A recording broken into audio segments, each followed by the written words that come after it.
Su expositora, Daniela Almeida, es economista por la Pontificia Universidad Católica del Ecuador. Cuenta con un máster en Economía de la Pontificia Universidad Católica de Chile. Posee experiencia de 15 años en la dirección de áreas de planificación, estudios y procesos en entidades gubernamentales del sector social y financiero, así también con experiencia en áreas de finanzas en empresas nacionales radicadas en el exterior. Cuenta además con experiencia docente en universidades nacionales. Sin más que decir, cedo la palabra a Daniela. Muchas gracias, buenos días con todos. Daniela Almeida, estamos trabajando con el equipo PNUD para preparar la propuesta de alineación de los presupuestos nacionales con la Agenda 2030. Primero que nada, es necesario entender por qué es importante alinear el presupuesto con la Agenda 2030 o con la planificación general.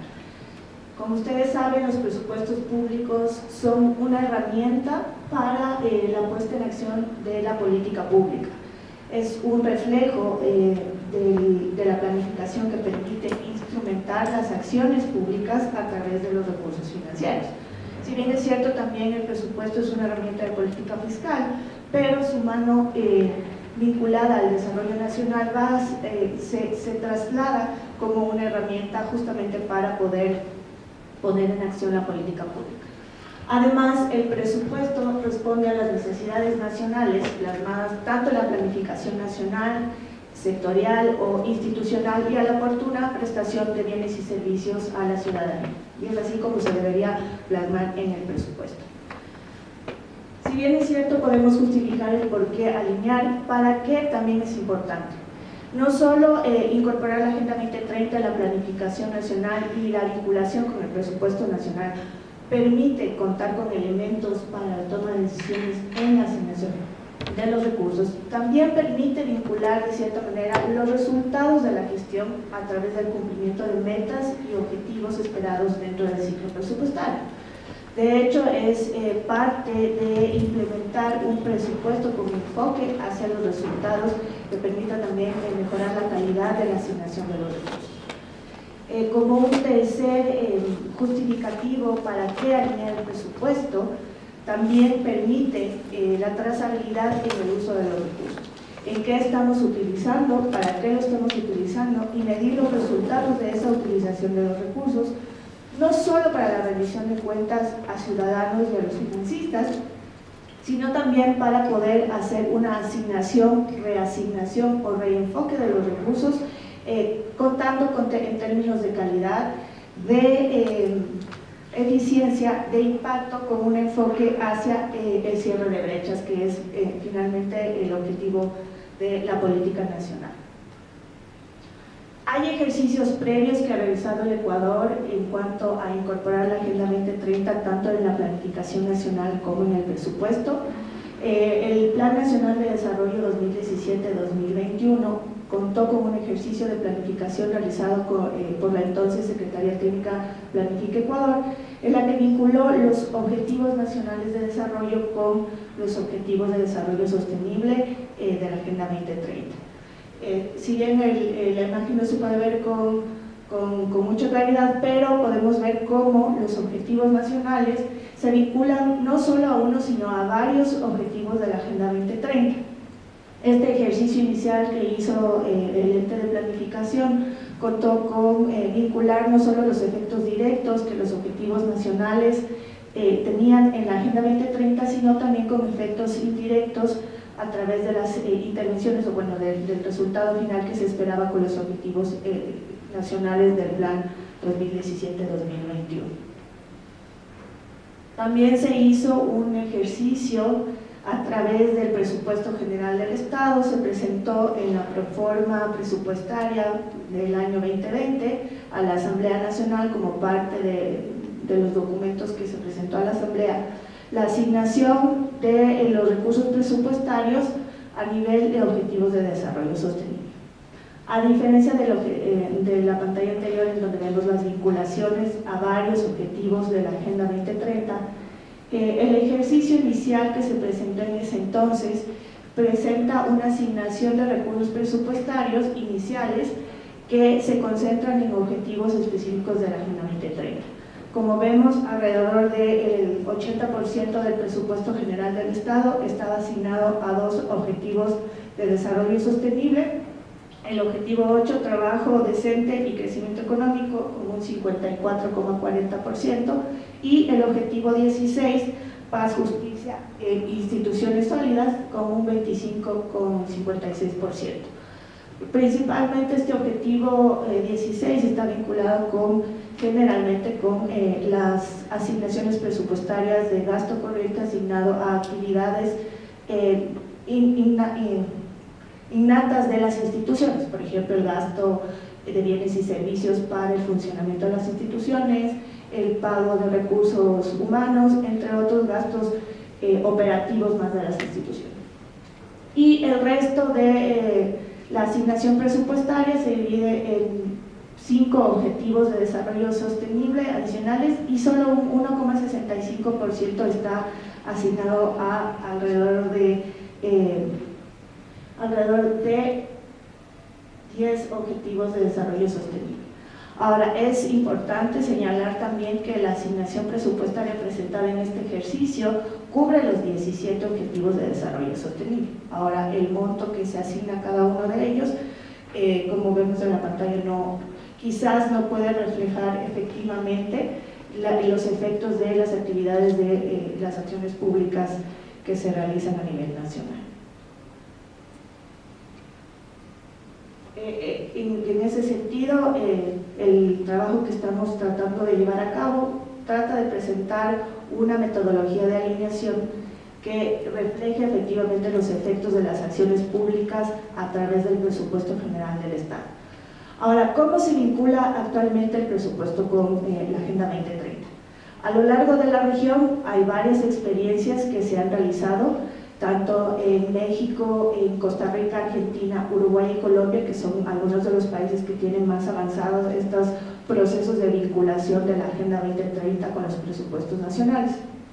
No hay una metodología estándar. Cada país, en función de sus necesidades, requerimientos y alcances, define cuál es el mejor camino para poder incorporar la Agenda 2030 en los presupuestos nacionales. Por ejemplo, Costa Rica vincula los presupuestos nacionales a través del Plan Nacional de Desarrollo, hace una vinculación directa de su Plan Nacional de Desarrollo con la Agenda 2030 y lo traslada a una vinculación directa ya con el presupuesto general del Estado.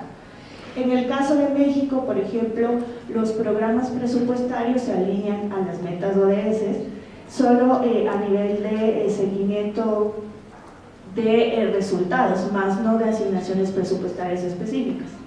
Hay una alineación bastante desarrollada en México con contribuciones directas e indirectas de a varias metas de la Agenda 2030, pero su seguimiento, por ejemplo, vinculación ya en la ejecución presupuestaria no está todavía visualizada, dado que la metodología presentada o que aplica México no prioriza la asignación o la vinculación del presupuesto a través de las metas, más no de la asignación presupuestaria. En el caso de Argentina, por ejemplo, las asignaciones presupuestarias se vinculan directamente a través de los programas con la Agenda 2030. Cada programa presupuestario se vincula a cada meta con una metodología propia y se hace un seguimiento a las asignaciones presupuestarias. En el caso de Uruguay, igualmente tiene una vinculación a través de áreas programáticas, que lo denominan áreas programáticas, que es un símil parecido a los programas presupuestarios. Y en el caso de Colombia, la metodología que ellos utilizan es vincular directamente los rubros presupuestarios, que en el caso de Ecuador serían los ítems presupuestarios, ya las partidas presupuestarias al máximo nivel, solo de inversión con las metas ODS. Y la metodología de Colombia lo que hace es replicar el ejercicio de vinculación de las metas ODS en el gasto de inversión hacia el gasto corriente. Entonces no hay una metodología estándar que se aplique a lo largo de la región. Esto depende mucho de los sistemas presupuestarios que maneja cada país, de los sistemas de planificación y cómo se está vinculando la planificación nacional con el presupuesto y si esos ejercicios de planificación permiten una vinculación directa con la Agenda 2030 o si efectivamente el país quiere hacer ejercicios de seguimientos efectivos o muy específicos a lo que son las asignaciones presupuestarias y los aportes a la Agenda 2030. Entonces es una decisión como país sobre cuál debería ser el mejor modelo a aplicarse en función de lo que cada país quiera utilizar la información que arroje esta alineación entre los presupuestos nacionales con la Agenda 2030 o con la planificación nacional. Ahora, a nivel nacional, el Ecuador ya cuenta con una metodología de vinculación del Plan Nacional de Desarrollo con la Agenda 2030 que se presentó en el Plan Nacional de Desarrollo 2021-2025. El último Plan Nacional que se encuentra actualmente vigente ya tiene una metodología aplicada en la que vincula las metas del Plan Nacional de Desarrollo con las metas de la Agenda 2030. El ejercicio metodológico que también fue trabajado con el PNUD hace un esfuerzo para vincular los objetivos entre las metas del Plan Nacional de Desarrollo con la Agenda 2030 con un solo punto de conexión. O sea, solo una meta del Plan Nacional de Desarrollo se vincula a una única meta de la Agenda 2030. Este ejercicio metodológico que fue trabajado con la Secretaría Nacional de Planificación arrojó ya resultados que se pueden ver dentro del Plan Nacional de Desarrollo, en el que el 95% de las metas del Plan Nacional de Desarrollo se encuentran vinculados a la Agenda 2030 y de manera correspondiente el 36% de las metas de la Agenda 2030 están cubiertas por el Plan Nacional de Desarrollo vigente. Ahora, en el caso de la alineación del presupuesto con la planificación nacional, actualmente, al momento, la vinculación se hace a través de los objetivos del Plan Nacional de Desarrollo con los objetivos estratégicos institucionales que cada, para la redundancia, institución pública tiene y presenta en función de tanto sus competencias, atribuciones y bienes y servicios, prepara su plan estratégico institucional y lo vincula con el Plan Nacional de Desarrollo. Esa vinculación se operativiza a través de los planes operativos y los programas presupuestarios con el presupuesto. Entonces, cada programa presupuestario actualmente se alinea a un único objetivo del Plan Estratégico Institucional y este objetivo del Plan Estratégico Institucional se vincula a su vez con un solo objetivo del Plan Nacional de Desarrollo. Entonces, la vinculación que actualmente se maneja hasta el momento es a través de los objetivos, igualmente a un solo objetivo y a través de los programas presupuestarios. Y ya vamos a ver que en general, como explicamos en las experiencias a nivel regional, son efectivamente los programas presupuestarios los elementos de conexión entre el presupuesto con la planificación nacional. A modo de ejemplo, este es un proceso de vinculación que está vigente en el Plan Estratégico Institucional del Ministerio de Desarrollo Urbano y Vivienda, en su plan de 2019-2021. Entonces, cómo se vinculan los programas presupuestarios con la planificación nacional a través de los objetivos. Ellos cuentan con un programa presupuestario denominado Hábitat y Asentamientos Humanos. Este se vincula a su objetivo estratégico institucional. En este caso es el incrementar los mecanismos que promuevan el desarrollo urbano incluyente bajo criterios de sostenibilidad coherentes con el Plan Nacional de Desarrollo y acordes a la estrategia territorial nacional. Este objetivo estratégico institucional se vincula a su vez con el Plan Nacional de Desarrollo con el objetivo 1, garantizar una vida digna con iguales oportunidades para todas las personas. Cabe recalcar que es un ejercicio que está vigente hasta el Plan Nacional de Desarrollo anterior, entonces obviamente no contamos con los objetivos nacionales actuales. Entonces, esta planificación se refleja en el presupuesto general del Estado y en las herramientas informáticas que cuenta tanto la Secretaría Nacional de Planificación como la herramienta informática del Sistema de Administración de Finanzas Públicas.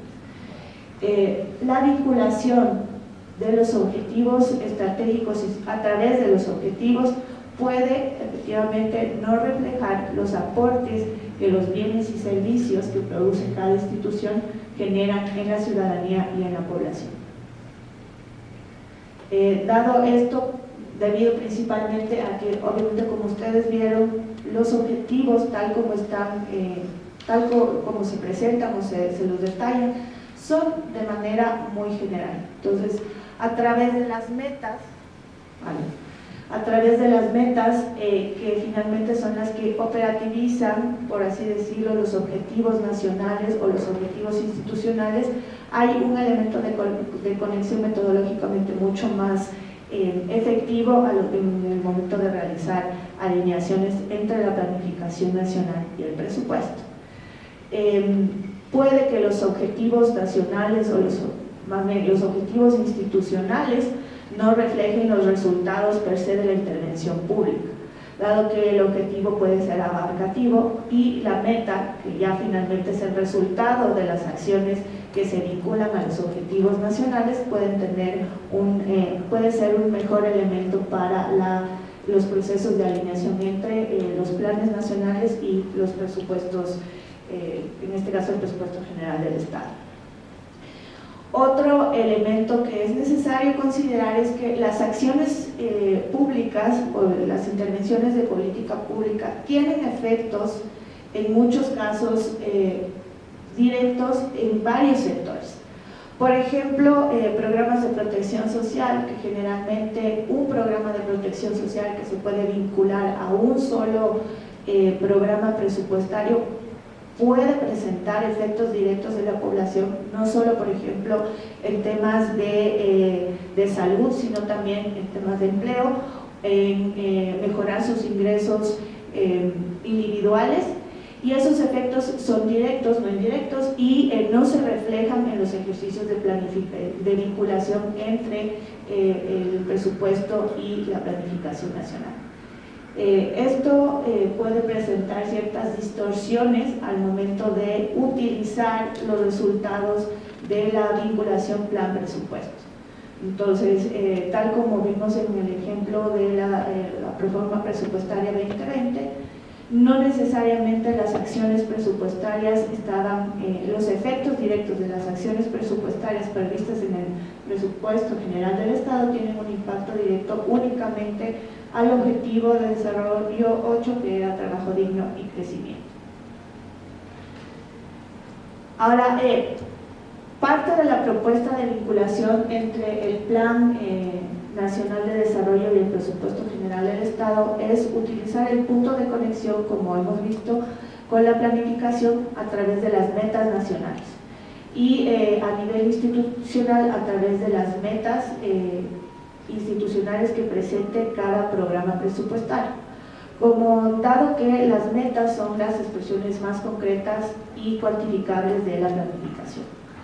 Otro criterio que tomar en cuenta para la propuesta de vinculación es que, dado que las intervenciones de política pública tienen efectos directos multisectoriales, puede presentar no más de una vinculación directa en las metas del Plan Nacional de Desarrollo. ¿Qué deberíamos considerar para una propuesta de vinculación? Es que a lo largo de la región primero se utiliza el programa presupuestario como elemento de conexión del presupuesto con la planificación. Sin embargo, hemos evidenciado que en la mayoría de los países en los que los programas la vinculación plan-presupuesto tiene avances significativos en su implementación, los programas presupuestarios cuentan con objetivos y metas específicas para cada uno de ellos, que no necesariamente son, como en el caso de Ecuador, los objetivos estratégicos institucionales, sino que en la mayoría de los países lo que hemos visto es que tienen elementos orientadores como los objetivos o metas e indicadores cada programa presupuestario. Y eso brinda también elementos metodológicos de vinculación que permitan hacer tener un resultado efectivo en cuanto se vincula el presupuesto con el plan nacional. Actualmente, lo que hemos evidenciado es que los programas presupuestarios responden a las estructuras institucionales vinculadas a los objetivos misionales que a una agrupación de bienes y servicios que se presta hacia la ciudadanía. Entonces, esto puede presentar ciertos retos al momento de implementar estos mecanismos de vinculación para poder tener una muestra efectiva de lo que los aportes que hace el presupuesto general del Estado para la consecución de las metas, no solo nacionales, sino también de la Agenda 2030. ¿Qué es lo que hemos considerado inicialmente? Es vincular las metas de los programas presupuestarios hasta con 3 metas del Plan Nacional de Desarrollo. Como habíamos comentado en un inicio, actualmente ya hay una vinculación entre el Plan Nacional de Desarrollo y la Agenda 2030. Entonces, la propuesta es vincular ya el presupuesto nacional, el presupuesto con la planificación nacional, y automáticamente tenemos la vinculación con la Agenda 2030. Permitir más de una vinculación podría mejorar en términos de seguimiento presupuestario para los aportes de metas y conocer o tener una información mucho más desagregada de este tipo de aportes presupuestarios para la consecución de objetivos. Entonces, en una gráfica muy básica, la meta del programa presupuestario, que en un primer inicio tendríamos las metas institucionales, pero se podría trabajar en determinar metas específicas por el programa presupuestario, se vincula a una o más metas del Plan Nacional de Desarrollo, y estas a su vez ya tienen una vinculación realizada por la Secretaría Nacional de Planificación con una meta específica de la Agenda 2030. A nivel presupuestario, la asignación presupuestaria sería a través de las metas a los objetivos nacionales de desarrollo y vinculados automáticamente con los ODS. Lo que se propone es que el 100% del presupuesto de un programa presupuestario se distribuya proporcionalmente al número de metas que se vinculen de manera directa. Si es que hay una sola meta que se vincula, dado los ejercicios que se realicen, el 100% será para esa meta. Sin embargo, si es que hay más vinculaciones directas, se realizarían las asignaciones presupuestarias proporcionalmente.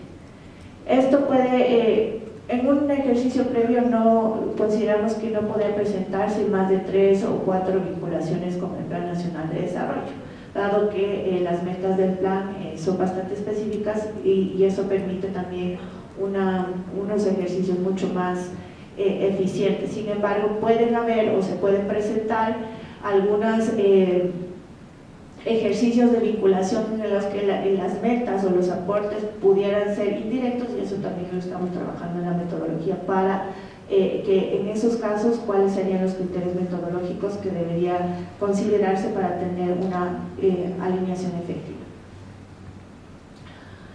Finalmente, los programas presupuestarios se vinculan a los objetivos institucionales, y las metas e indicadores específicos siguen siendo un desafío. Como les comento, a lo largo de la región los programas presupuestarios, en algunos casos, por ejemplo en México y en Colombia, tienen su marco lógico desarrollado para cada programa presupuestario, más que a través del plan estratégico institucional. Si bien los vinculan, los productos institucionales están presentes en el plan estratégico institucional, los programas presupuestarios cuentan con metodologías para su creación, su modificación y y generan también lineamientos específicos para poder contar con estos elementos programáticos o elementos orientadores de objetivos y metas específicas para cada programa presupuestario. Las acciones presupuestarias, en este caso que no cuentan con proyecto, que generalmente están vinculadas en el presupuesto general del Estado al gasto corriente, pueden presentar por sí solas efectos directos en el Plan Nacional de Desarrollo. Por ejemplo, una acción presupuestaria que está en la desnutrición crónica infantil son los centros de desarrollo infantil. Dentro del presupuesto, estos centros de desarrollo están en una sola acción presupuestaria, a nivel de actividad presupuestaria.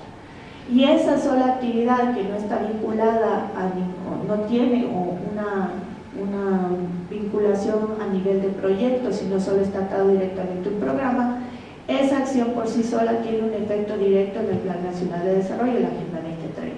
Entonces, esas consideraciones hay que tomarlas en cuenta cuando hagamos los procesos de vinculación del presupuesto nacional con el Plan Nacional de Desarrollo.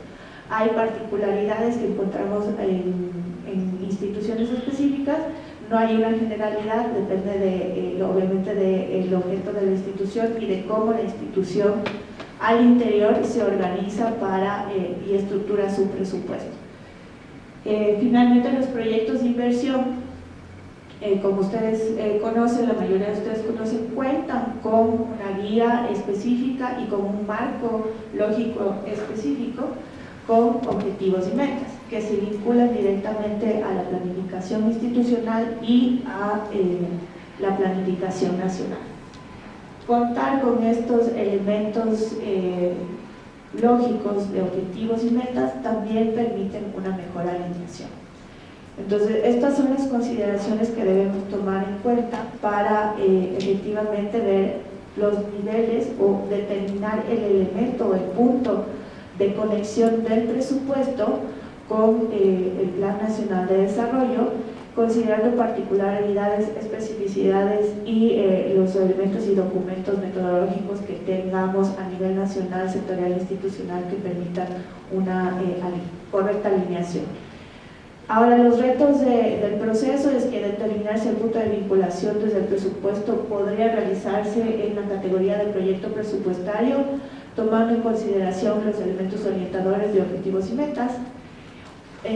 Otro reto es también ver la posibilidad de incluir una categoría intermedia para las actividades presupuestarias comunes, que generalmente se dan en los casos del sector salud y educación. Y otro reto importante que encontramos es solventar las restricciones actuales que tienen los sistemas informáticos tanto de planificación como de presupuesto, que permitan incluir categorías programáticas adicionales o hacer ajustes y procesos de vinculación múltiples, que es parte de la propuesta que inicialmente estamos presentando. Entonces, son retos que tenemos que conversar con las autoridades y considerando que la propuesta va en función de las necesidades que tiene el país y de cómo esa alineación va a ser utilizada posteriormente. La alineación entre el presupuesto y el Plan Nacional no responde a una necesidad de norma de ley, sino responde más a poder tener un proceso de asignación de recursos más eficientes que respondan efectivamente a resultados en la población y que contribuyan efectivamente a lograr cerrar brechas sociales que tiene la población en función no solo de los objetivos nacionales, sino también con el objetivo de alcanzar y lograr los objetivos dentro de la Agenda 2030. Muchísimas gracias. La segunda sesión, referente al financiamiento de políticas públicas, caso, prevención y reducción de la desnutrición crónica infantil, estará a cargo de Cecilia Barragán, quien es consultora y punto focal técnico del programa conjunto por parte de UNICEF. Cecilia es economista y máster en intervención social en sociedades del conocimiento, con amplia trayectoria profesional en temas sociales, tanto en el sector público, en organizaciones no gubernamentales y agencias de cooperación internacional. A lo largo de su experiencia laboral, ha trabajado tanto con metodologías cuantitativas, cualitativas, como participativas para la formulación, implementación, seguimiento y evaluación de políticas públicas y proyectos sociales. En el sector privado, como consultor independiente, ha prestado servicios para organizaciones tales como la Unidad de Indicadores de Coyuntura de la Pontificia Universidad Católica del Ecuador, el PNUD, UNICEF, Fundación Ecociencia, entre otros. Sin más que añadir, invito a Cecilia a iniciar su presentación. Muchas gracias, Cecilia.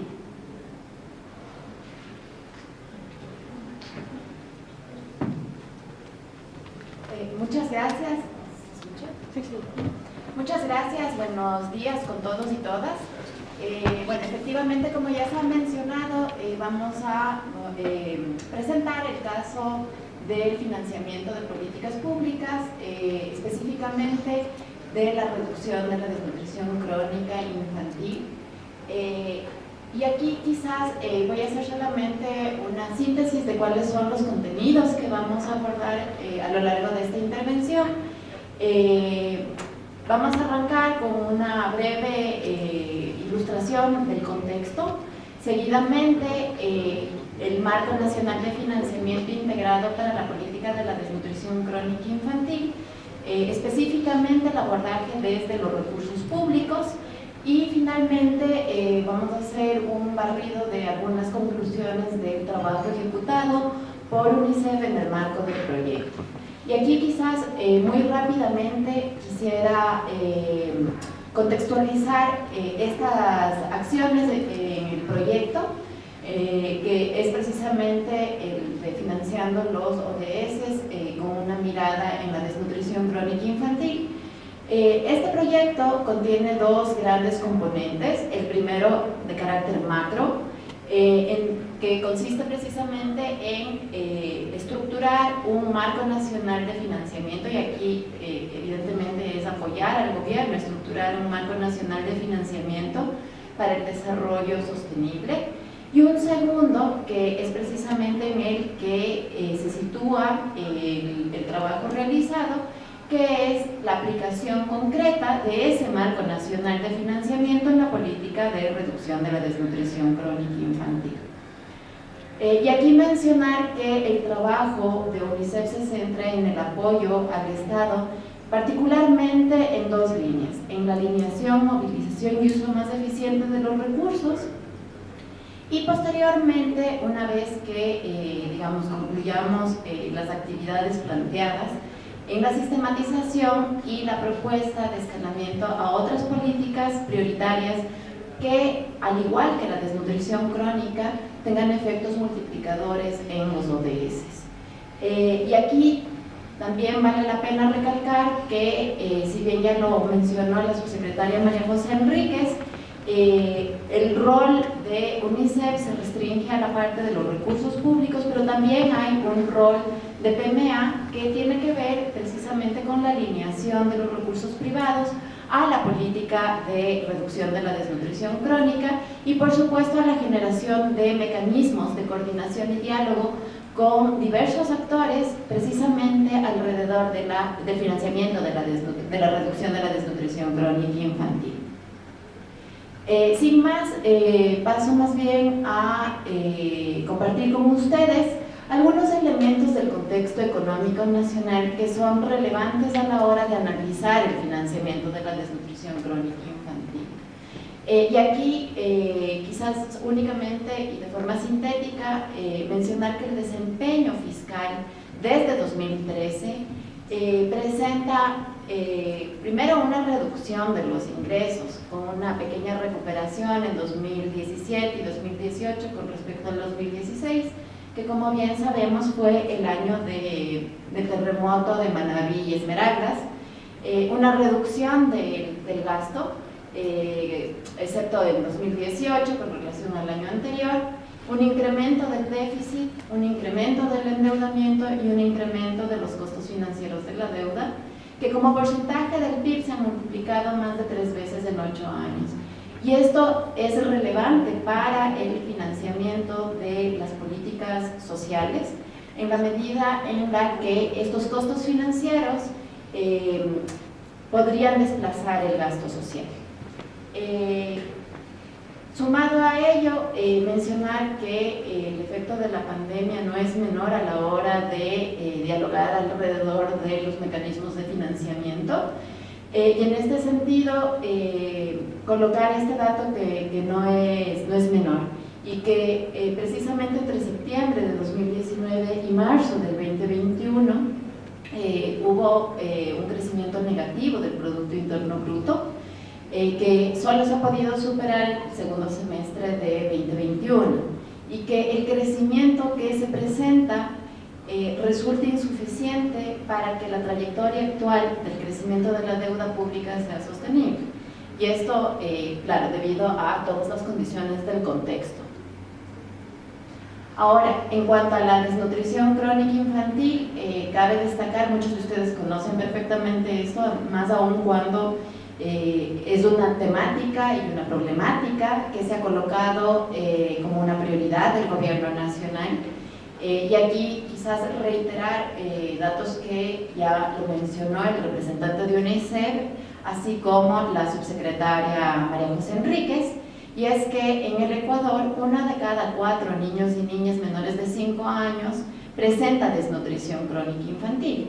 Esta situación resulta aún más alarmante en el grupo etario comprendido entre 0 y 2 años, en donde entre 2014 y 2018 se observó un incremento de la prevalencia de la desnutrición crónica infantil. Y bueno, este marco, estas condiciones colocan al Ecuador como el segundo con mayor prevalencia en niños y niñas menores de 5 años en la región América Latina y el Caribe. Sumado a ello, es de gran relevancia mencionar que en 12 años, digamos aquí estoy abordando entre 2006 y 2018, la prevalencia tan solo se redujo en 2.9 puntos porcentuales. Esto significa que en promedio hay una reducción de 0,24 puntos porcentuales al año. En realidad es una tendencia inercial, es decir, no se puede afirmar que hay un impacto real de las intervenciones generadas a lo largo de estos años. Y aquí quizás conectar con que sí han existido instrumentos de política pública orientados o de alguna manera vinculados a la reducción de la desnutrición crónica infantil. En pantalla ustedes pueden ver precisamente los programas identificados. En 15 años se identifican 8 programas, proyectos vinculados a la reducción de la desnutrición crónica infantil. Y bueno, a ello se suma el decreto 1211 del año anterior y por supuesto la estrategia recientemente emitida. Ahora, ¿qué falló? Creo que esa es la gran pregunta que nos generamos permanentemente. ¿Qué es lo que no funcionó? Y aquí compartir con ustedes que en 2015 el gobierno nacional realizó un análisis con el apoyo de UNICEF y OPS. Y ya en ese momento se observaba algunas conclusiones de carácter general y otras de carácter específico. En términos generales se observaba que el enfoque de la desnutrición crónica infantil estaba restringido al componente alimentario y a un enfoque curativo. Y esto no desde la perspectiva de la política nacional, sino más bien desde el accionar mismo de los actores en el territorio. Este levantamiento se hizo precisamente con un conjunto de metodologías cualitativas en el territorio. Y esto es precisamente lo que se podía observar y que de alguna forma se podría afirmar que prevalece. Es decir, no había un reconocimiento de la multicausalidad y por lo tanto tampoco existía una intervención basada en los determinantes, es decir, en un modelo causal.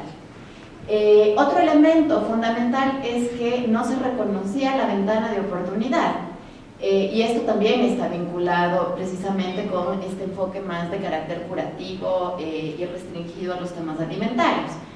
Como ustedes conocen, los 1000 primeros días son la ventana de oportunidad para la prevención de la desnutrición crónica infantil y una vez más, quizás no desde el enfoque de la política nacional, pero es lo que finalmente sucedía desde los operadores en el territorio. Y una ausencia de pertinencia cultural, que quizás es algo que siempre hay que tener en mente al momento de estructurar precisamente este tipo de políticas públicas. Y bueno, de ahí habían un conjunto de conclusiones alrededor del talento humano, de la coordinación intersectorial a nivel local, que digamos ese es uno de los grandes retos, del seguimiento y el monitoreo, de la coordinación con otros actores y por supuesto del financiamiento. Y allí habían dos conclusiones. La primera es que no necesariamente existían los recursos suficientes, me refiero a recursos financieros para la contratación del personal. Ya se evidenciaba en ese momento un déficit de personal. Y el otro elemento es que existía imposibilidad de cuantificar los recursos financieros asignados para esta intervención, que sabemos que es una de las dificultades que también persiste.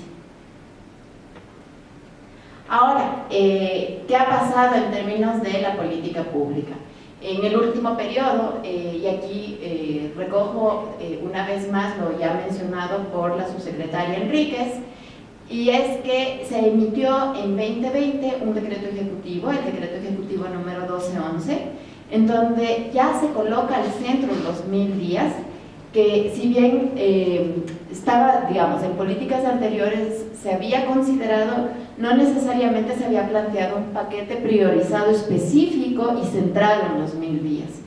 Y esto es algo que que es bastante relevante a la hora del abordaje de la desnutrición crónica infantil, sobre todo cuando hacemos un análisis desde la evidencia internacional.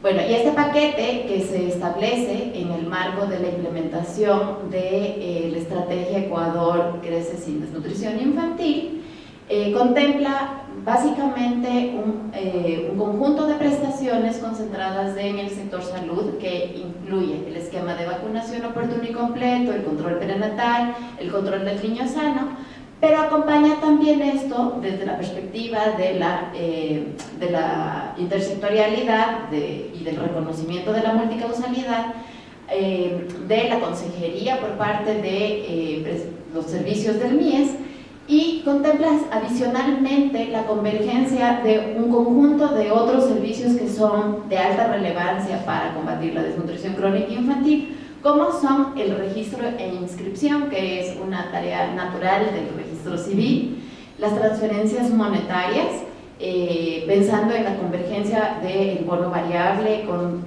precisamente en la población objetivo de esta intervención, y la permanencia en el sistema educativo de las adolescentes embarazadas. A ello suma la implementación de la metodología de presupuesto por resultados, que precisamente permitiría tener mayor trazabilidad, y no solo eso, sino además una mejor asignación de recursos y un mejor seguimiento de los recursos, y el seguimiento nominal de las gestantes y los niños y niñas con respecto al paquete priorizado. Posteriormente, el gobierno en funciones ratifica el compromiso con el combate a esta problemática con los decretos 31 y 92, básicamente centrados en la institucionalidad y en el abordaje intersectorial. Incorpora además la reducción de 6 puntos porcentuales en niños y niñas menores de 2 años en el Plan Nacional de Desarrollo, que como ustedes bien conocen es el instrumento al que se alinean las políticas públicas y el accionar del gobierno nacional.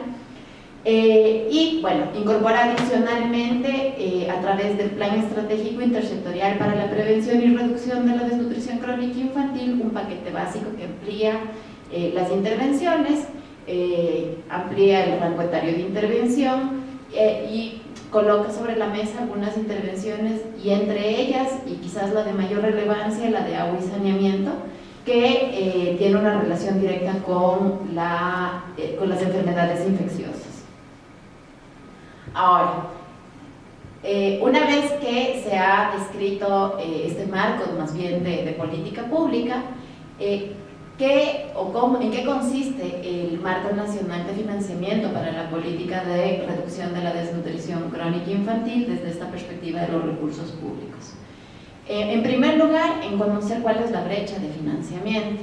Y aquí lo que se realizó desde UNICEF fue un ejercicio centrado en el instrumento vigente en ese momento, que era el decreto Decreto Ejecutivo 1211, es decir, en el paquete priorizado antes descrito.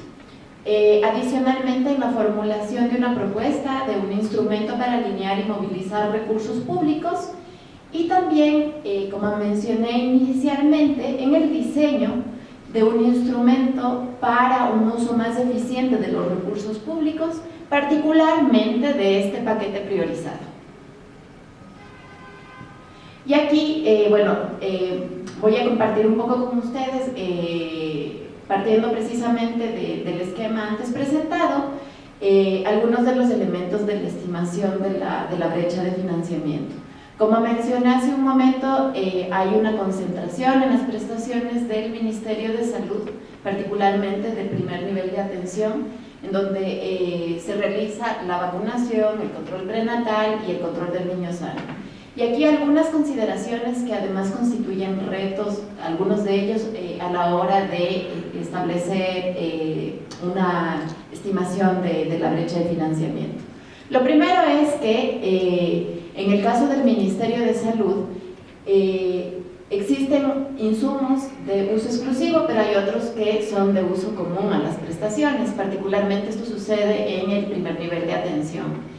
Y ello dificulta realmente dimensionar los requerimientos presupuestarios de las intervenciones del paquete priorizado, dado que estos insumos de uso común no únicamente están destinados al paquete priorizado o a las prestaciones del paquete priorizado o a una de ellas, sino a un conjunto de prestaciones que se dan para la prevención y promoción en el primer nivel de atención.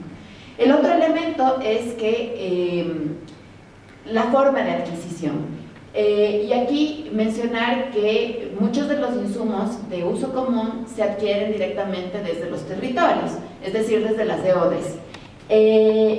Y se adquieren de forma agregada, y eso dificulta también su trazabilidad presupuestaria.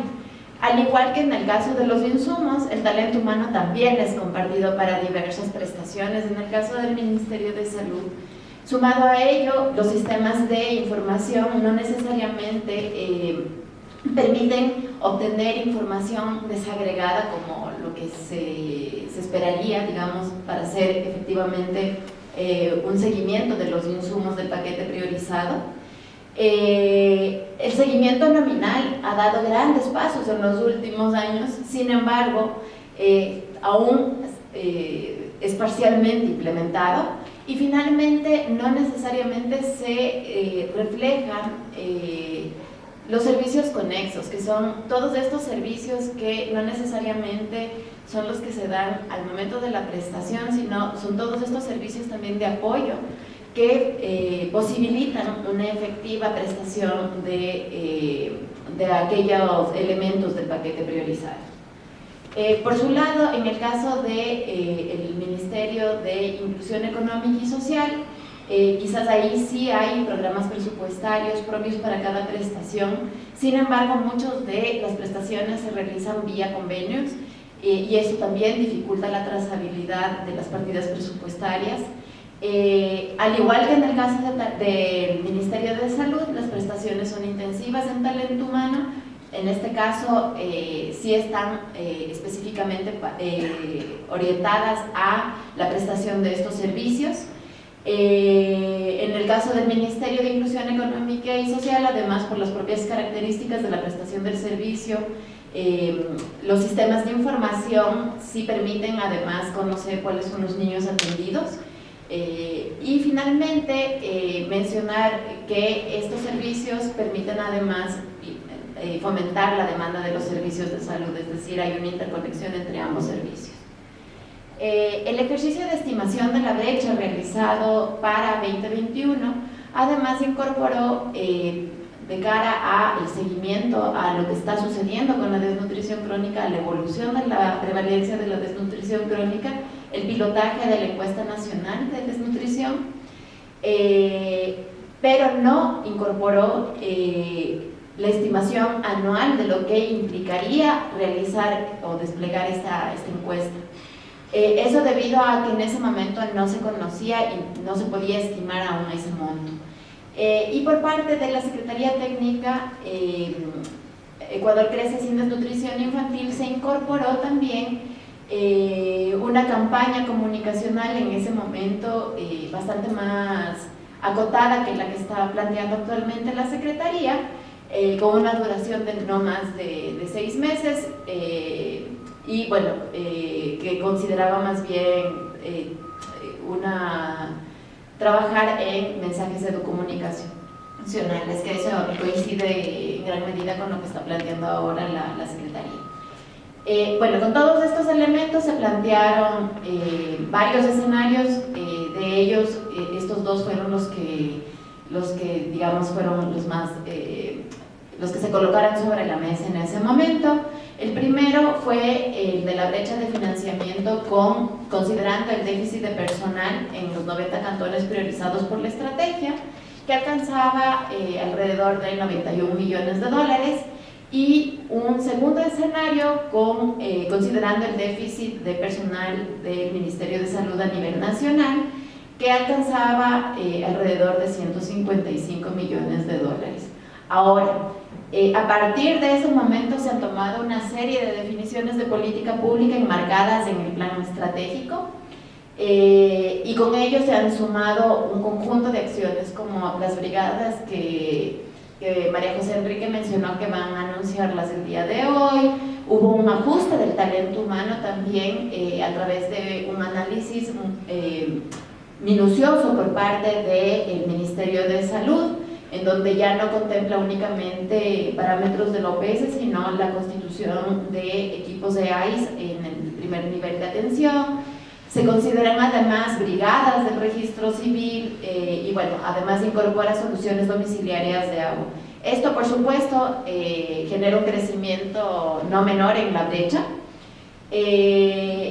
pero aquí quizás el mensaje que quisiéramos dejar es que más allá de las definiciones que pueden ser o tener efectos sobre el gasto no permanente, no se debe perder de vista que la implementación del paquete priorizado para prevenir y reducir la desnutrición crónica infantil es intensivo en gasto corriente.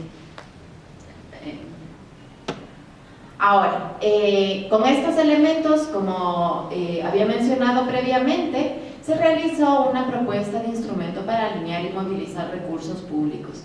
Básicamente consiste en la creación de un fondo para la prevención y reducción de la desnutrición crónica infantil, que se alimenta de diversas fuentes: donaciones, desembolsos de deuda pública, contribuciones por el incentivo, y pensando precisamente en esta necesidad del gasto permanente, que además quizás son los ingresos que son más difíciles de conseguir, mecanismos fiscales que incorporan los ingresos tributarios ingresos tributarios y no tributarios. Y aquí quizás únicamente para ejemplificar algunos de estos mecanismos fiscales que colocamos en su momento para el análisis sobre la mesa. El primero consistía en un impuesto ad valorem del 3% a las ventas de franquicias de comida rápida a productos con agentes considerados carcinógenos del grupo 1 y 2, que en una estimación preliminar que todavía debe ser ajustada, podría alcanzar una recaudación de alrededor de 16 millones de dólares anuales. Bueno, que si se consideraba una variación de la tasa al 5%, podría alcanzar una recaudación de alrededor de 27 millones de dólares, que digamos en el periodo comprendido entre 2022 y 2026, con una tasa del 3%, podía alcanzar una recaudación de alrededor de 90 millones de dólares.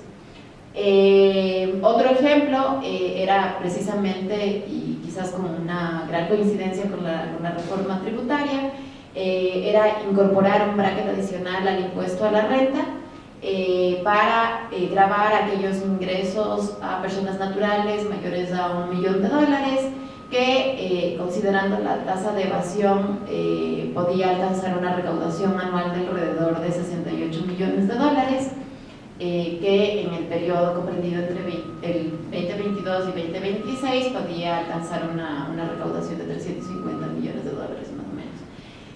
Y de igual manera, digamos, en bastante sintonía con otro de los instrumentos planteados en la reforma tributaria, también se había colocado sobre la mesa como ejemplo el gravar a los patrimonios mayores a $1 millón con una tasa de 1 por 1000 para aquellos comprendidos entre $1 millón y $5 millones, una tasa de 2 por 1000 para aquellos comprendidos entre 5 millones y 10 millones de dólares, y 3 por 1000 para aquellos patrimonios de más de 10 millones de dólares. Que aun cuando este último mecanismo no genere ingresos permanentes, podía de alguna manera también pensarse como una alternativa para financiar las acciones que son necesarias para combatir la desnutrición crónica infantil y que no necesariamente involucran acciones permanentes. Sumado a ello, y ya más desde la perspectiva del uso eficiente de los recursos, aquí quizás plantear que la asignación de recursos es una condición absolutamente necesaria para la ejecución de las acciones para prevenir la desnutrición crónica infantil, pero no es una condición suficiente para una eficaz dotación del paquete priorizado. Y en este sentido se creó en conjunto con el equipo técnico de la Secretaría Técnica Ecuador Crece Sin Desnutrición Infantil, una metodología, una guía metodológica orientada a implementar ciclos de mejora continua en 2 servicios que son fundamentales para la prestación del paquete priorizado. Los establecimientos de salud del primer nivel de atención, que como he mencionado a lo largo de la intervención, concentra la gran mayoría del paquete priorizado, y los servicios de desarrollo infantil, específicamente de la modalidad Creciendo con Nuestros Hijos, que es la modalidad de visita domiciliaria y comunitaria, dado que son precisamente los servicios que hacen la captación temprana. En estos servicios los niños se integran desde básicamente desde que nacen, e incluso en muchos de los casos se integra a las mujeres en el periodo de gestación el mismo servicio. Entonces, claro, este es el que hace la captación temprana, considerando además que los servicios de desarrollo infantil ya captan a los niños más tardíamente, una vez que ya han cumplido un año, ¿no? Y bueno, ¿en qué se basa esta guía metodológica para incrementar la eficiencia?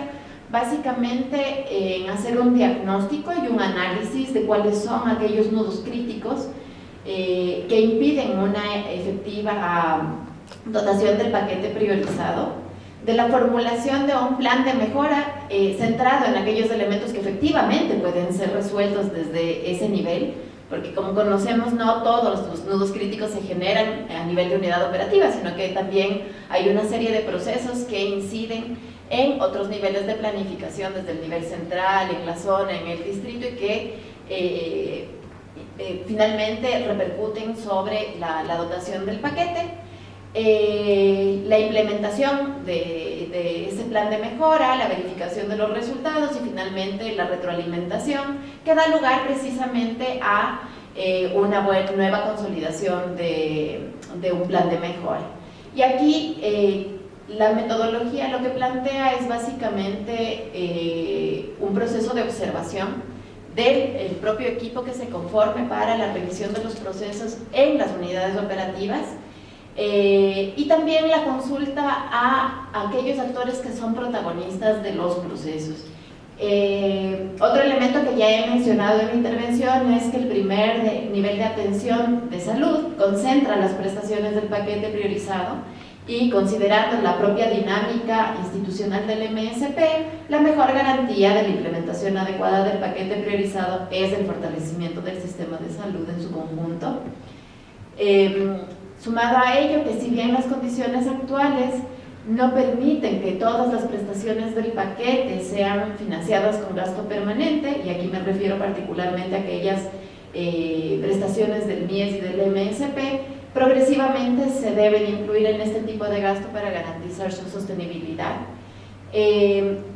Sumado a ello, que es fundamental identificar y analizar la viabilidad, y aquí desde la perspectiva legal, política y económica, de la aplicación de diversos instrumentos, refiriéndome particularmente a los mecanismos fiscales específicos que permitan alinear y movilizar recursos de forma sostenida para atender la desnutrición crónica infantil. El otro elemento es que, más allá de los instrumentos específicos antes mencionados, es fundamental analizar mecanismos que garanticen la disponibilidad y la protección de los recursos asignados, una vez más de cara a la sostenibilidad fiscal de la estrategia, y allí la alternativa de un fondo es precisamente la que se ha colocado sobre la mesa, que podría ser precisamente la que permita contar con esos recursos. Y bueno, esto en relación a la eficiencia, aquí mencionar que la asignación de recursos, como mencioné hace un momento, sin lugar a dudas es una condición necesaria para combatir la desnutrición crónica infantil, pero no es suficiente. Y a ello se debe sumar, entre otros elementos, la necesidad de identificar y abordar aquellos cuellos de botella o nudos críticos en la gestión de los procesos que conlleva la dotación del paquete priorizado. También mejorar la trazabilidad de los insumos del paquete priorizado y avanzar, por supuesto, en la implementación de una metodología de gestión por resultados.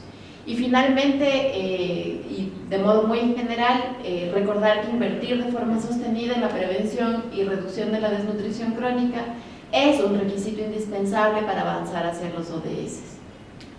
Muchas gracias.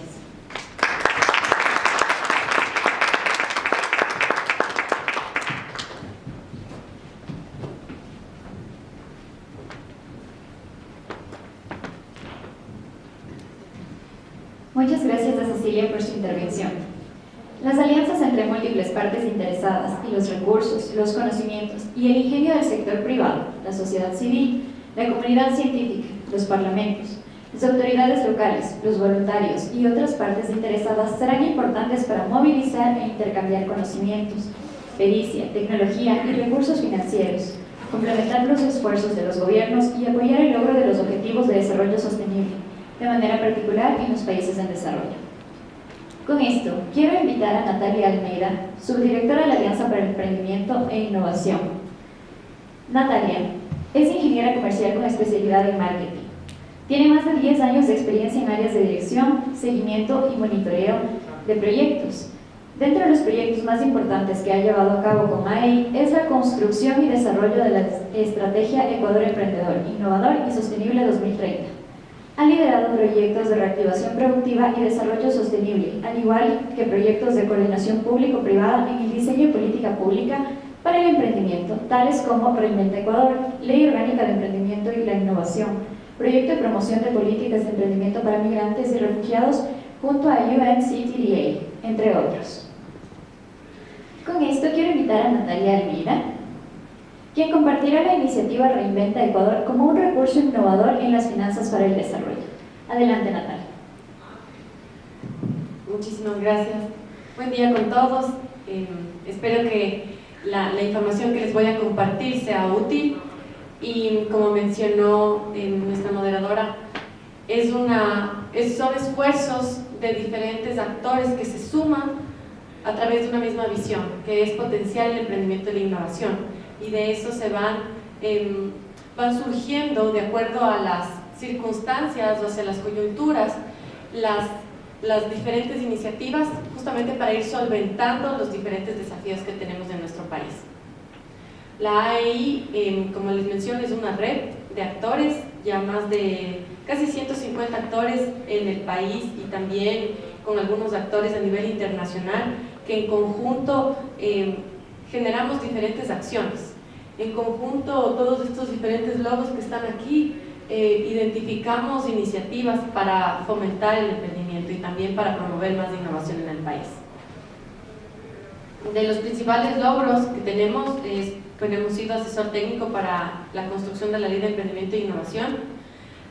También hemos logrado que AEI ahora esté en Panamá haciendo este ejercicio de aunar esfuerzos para el emprendimiento y también en la construcción de una estrategia participativa Ecuador Emprendedor, Innovador y Sostenible hacia el 2030. para que en conjunto podamos tener objetivos y también acciones concretas que se van derivando de esta estrategia. En cuanto antes de entrar a la iniciativa como tal de Reinventa Ecuador, hay varias cosas que también hacemos que se van conectando al desarrollo de los Objetivos de Desarrollo Sostenible. Entre estos es el desarrollo de un marco regulatorio más amigable para emprender y para innovar. De aquí es donde surge justamente la Ley de Emprendimiento, a pesar de no ser un documento o una ley perfecta, es una base que ha permitido ya a más de 7.000 emprendedores ser parte de, o más bien dicho, ser beneficiarios del instrumento que es la SAS, que es la Sociedad Anónima Simplificada, en la cual ya se puede crear empresas en menor tiempo, con menor costo. Y eso nos ha permitido como país también impulsar la formalidad de los diferentes emprendimientos. El ser también un emprendimiento ahora ya tiene ciertos beneficios. Hay un registro nacional del emprendedor para el cual se quiere lograr descuentos, por ejemplo, en generación o solicitud de marcas, de patentes, entre otros.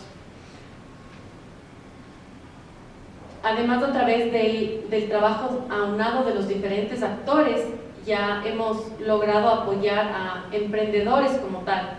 Emprendedores les vemos nosotros en dos grupos: los emprendedores e innovadores, porque requieren un tipo de instrumentos y apoyo distinto, que son, por ejemplo, aceleración de lo que tienen, o ya es asesoría directa en ciertas maneras de cómo diferenciar sus productos o servicios de la competencia. Se ha logrado que estos diferentes emprendimientos que han sido parte del apoyo de la red ya vendan solamente en el año 2020 $36 millones mapeadas a través del apoyo de los diferentes actores. También se logró que 9 millones sean exportaciones. Y en lo que se considera capital dirigido hacia los emprendimientos, que puede ser capital semilla o capital de riesgo, hay un capital comprometido de $41.5 millones. Esto solamente para una referencia: en el 2013, cuando arrancaba la AEI, mapeamos cuáles eran los fondos que existían, eran alrededor de 3 a 5 millones. Ahora ya hay una cultura más, justamente con una apertura a poder invertir en este tipo de emprendimientos. Otra de las iniciativas que nació dentro del trabajo que nosotros hacemos fue justo frente al terremoto del 2016, como un programa de alivio a la reactivación económica de Manabí y Esmeraldas, en donde también hemos llegado a cerca de 7.000 beneficiarios solamente en estas dos provincias, con dos principales ejes. El uno es asistencia técnica para que la gente atraviese diferentes tipos de capacitaciones para mejorar su manera de manejar los negocios, desde temas financieros hasta temas de ventas, servicio al cliente, etc. Y también créditos con un bajo interés y también periodo de gracia.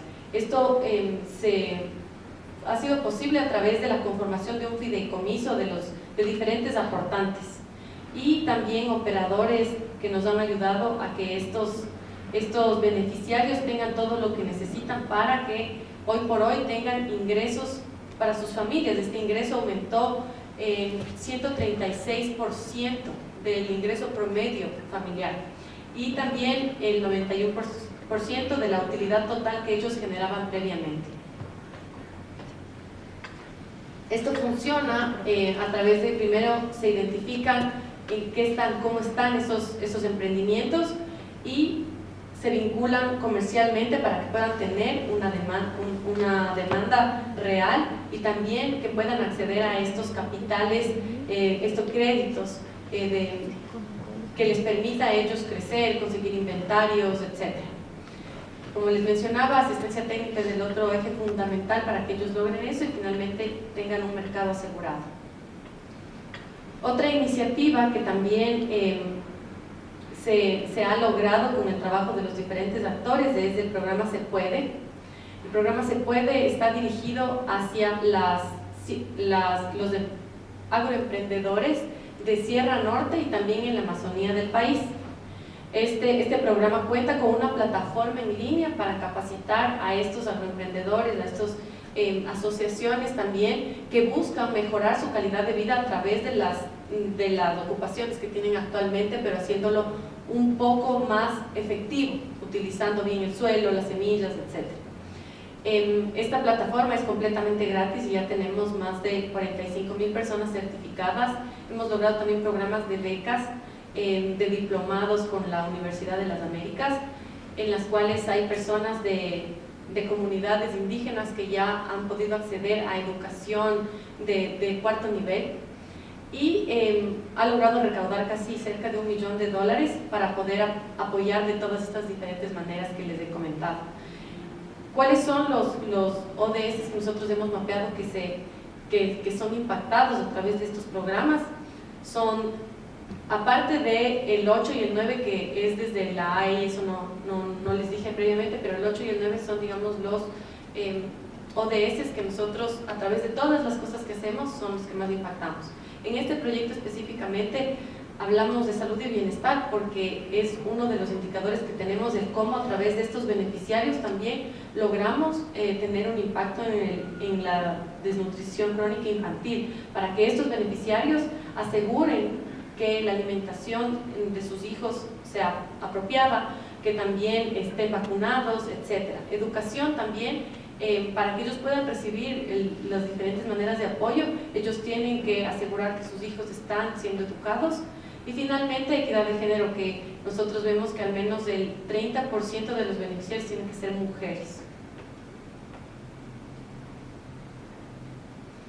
Ahora les voy a comentar sobre el programa que se llama Reinventa Ecuador, y este programa surgió el año anterior para de alguna manera mejorar a la reactivación económica durante la pandemia. Para nosotros, como les menciono, el emprendimiento es la razón de ser por la que nació esta red, y al ver que muchos de los emprendedores estaban cerrando sus empresas, estaban dejando ir a sus empleados, armamos este programa que lo que busca es justamente reactivar la economía a través de iniciativas ciudadanas que al menos puedan generar en 10 años el 5% del PIB. Esa fue como la meta que nosotros nos pusimos. Que se desarrollen planes de mejora competitiva alrededor de diferentes sectores y todos sus encadenamientos productivos, impactar el ecosistema de emprendimiento e innovación, que podamos tener nuevas empresas, que podamos generar más innovación hasta el 2030 y también que tenga un impacto sostenible en el país. Esta es un poco la ruedita de lo que les mencionaba. ¿Cómo se genera esto? Primero se lanzó una convocatoria abierta para que la ciudadanía en general pueda participar con estas ideas de cómo logramos reactivar la economía del país en al menos el 5% del PIB en los siguientes 10 años. Este era un formulario que incluía preguntas que necesitábamos sustentar si es que esto iba a ser posible, si es que es algo que ya está en marcha, si es que tiene una inversión comprometida o voluntades alrededor de estas iniciativas, no solamente ideas, sino que ya tengan algo que se proyecte, que se puede realizar y que puede impactar realmente a la economía, a la sociedad y también al medio ambiente. Se crearon grupos de trabajo alrededor de esto, contamos también con especialistas y expertos de Naciones Unidas y de otras organizaciones que nos ayudaron a evaluar estas diferentes iniciativas.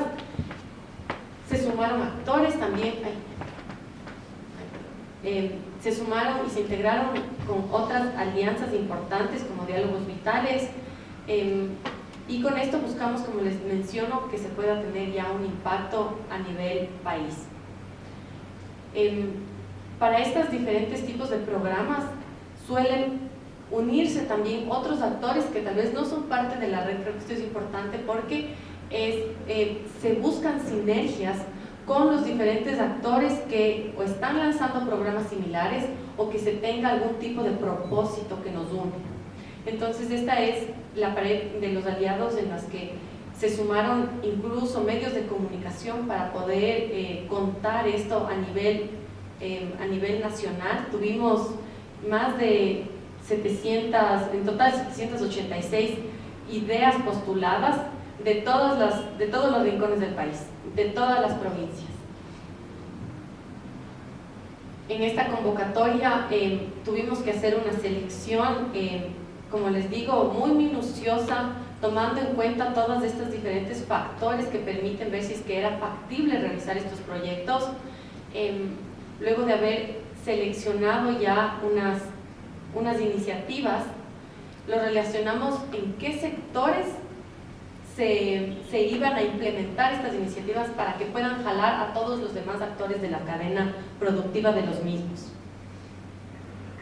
Y fueron estas, digamos, las seleccionadas, no ganadoras, sino las seleccionadas, porque a partir de esto no es que necesariamente obtenían un premio económico, sino que a raíz de tener estas iniciativas seleccionadas, se arranca todo un proceso de activación de actores alrededor de ellos y ver de qué manera podemos lograr que esas ideas sean unos proyectos y luego ya tengan unos resultados súper tangibles para el país. ¿Cuáles fueron estas iniciativas?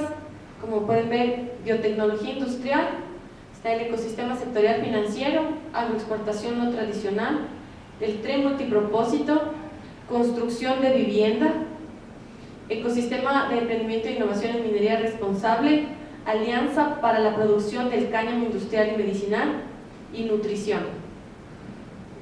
Estos diferentes proyectos a nosotros nos daban claridad de cuánto realmente podrían generar al final de los 10 años. No es uno solo el que va a jalar 5.000 millones de dólares, que es el 5% del PIB, sino son todos. Pero a la vez se necesita que trabajemos con cooperación internacional, que trabajemos de la mano del gobierno, que trabajemos con los privados para que puedan invertir y darle atención y focalizar esfuerzos en estos diferentes proyectos. ¿Cuáles ya tienen algún nivel de avance? Les he señalado estos tres, que son los que les voy a contar un poco en qué están. Sin embargo, creo que es importante también comentarles que, por ejemplo, la Alianza para la Producción de Cáñamo Industrial y Medicinal también es un sector que está en análisis de ser impulsado a manera de clúster. Están varios actores interesados porque realmente, si es que se lo hace bien, traería muchas más divisas que incluso la industria florícola actualmente. En el tema de la agroexportación no tradicional también hay un impulso desde el sector privado. De hecho, tenemos varias alianzas, ya está conformado una mesa de trabajo. Sin embargo, todavía no se ha tenido un brazo ejecutor, entonces todavía se están conformando, se están sumando los esfuerzos. En el tema de la construcción de la vivienda y también en el tema de ecosistema de emprendimiento e innovación en minería responsable, hay ya varios esfuerzos que los estamos trabajando de la mano del gobierno, con diferentes ministerios. ¿Qué se ha previsto? Bueno, primero un fondo para innovación pública, que es algo en lo que estamos trabajando actualmente con el Ministerio de Ambiente y también el Ministerio de Energía y Recursos Naturales No Renovables. ¿Qué se busca a través de esto? Se busca que se fomente la innovación pública, es decir, nosotros lo que buscamos es apoyar a que los procesos que tienen ahora y en los que están trabajando puedan ser más efectivos y que realmente se pueda sumar a otros diferentes actores alrededor de esto. Este fondo lo que tiene es ahorita tres ejes de trabajo, que uno es mesas de trabajo multisectorial, el otro es consultorías de estudios y propuestas y la otra es movilización de expertos y experiencias internacionales. En las mesas de trabajo multisectorial es donde se suman al sector privado específicamente, para que en conjunto se pueda evaluar de qué manera ellos pueden invertir a que el ministerio pueda justamente solventar diferentes necesidades para que el sector salga adelante. Se están también teniendo algunas consultorías y estudios, se están tomando estudios previos de diagnósticos para no arrancar de cero. bases previas de información importante, y la otra es cómo podemos aprender de otras experiencias de afuera. No estamos para inventarnos el agua tibia, realmente hay cosas que están pasando afuera que han tenido buenos resultados, que tienen maneras de tropicalizarse acá en el Ecuador, entonces es cómo podemos traer eso hacia acá. En construcción para la vivienda, que es otra de las áreas importantes, aquí se lanzó recientemente con el ministro de Vivienda una mesa estratégica, este centro estratégico de pensamiento, porque por un lado la problemática es tener mayores recursos para poder invertir en vivienda para las personas de clase media hacia abajo, y la otra es también que estos diferentes proyectos sean asequibles para toda la población. Entonces se está trabajando con cooperación internacional, multilateral, etcétera, para ver si se crea una banca de segundo piso, y a través de esto también sumar a diferentes empresas, que no necesariamente son las grandes empresas, sino son también las pequeñas y medianas, para que puedan acercarse y ser parte de este sector. En cuanto al tema de financiamiento como tal, desde ahí hemos realizado un estudio para entender cuál es el nivel de capital emprendedor que existe.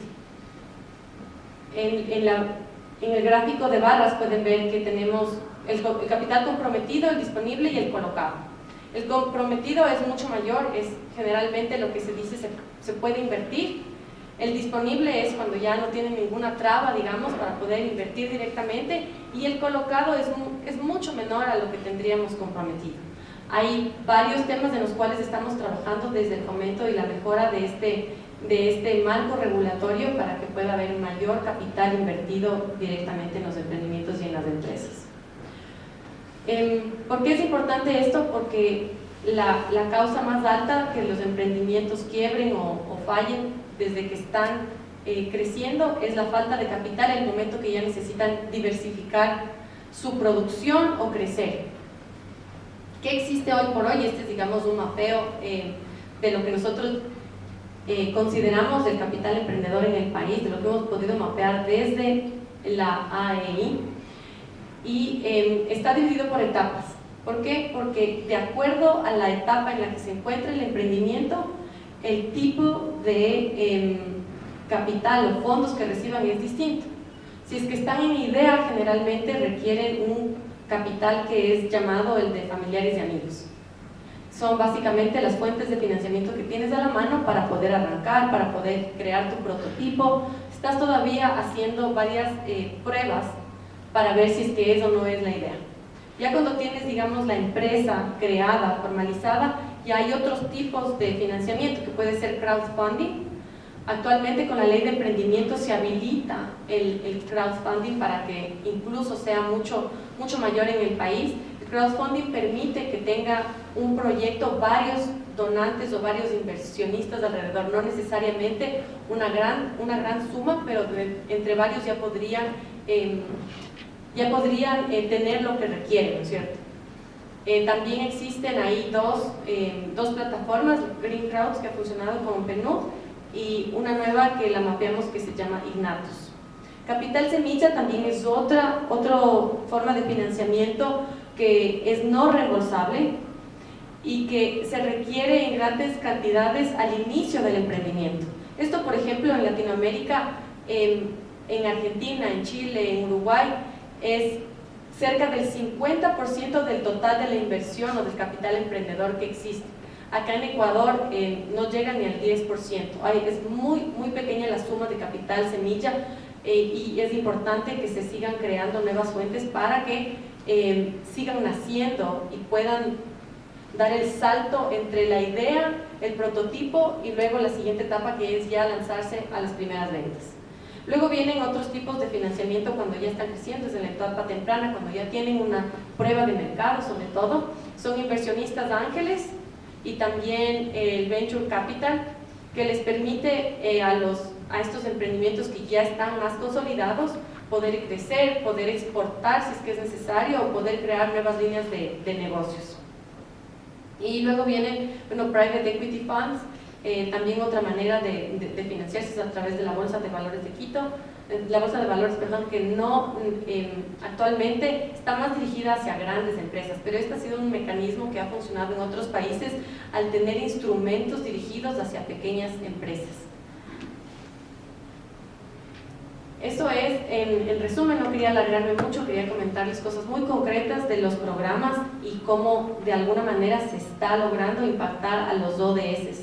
Estos esfuerzos se seguirán generando, como les digo, tenemos una línea de tiempo de aquí hasta el 2030 para seguir fortaleciendo los diferentes apoyos, seguirán también concretándose los objetivos de lo que nos hemos nosotros plasmado y establecido desde el inicio con el Reinventa Ecuador. Espero que el próximo año ya podamos tener más resultados para poder contarlos. Muchas gracias a todos por escuchar. Con ello arrancamos la última ponencia de la jornada, la cual es una experiencia internacional referente al presupuesto público alineado a los ODS y trazadores presupuestales temáticos.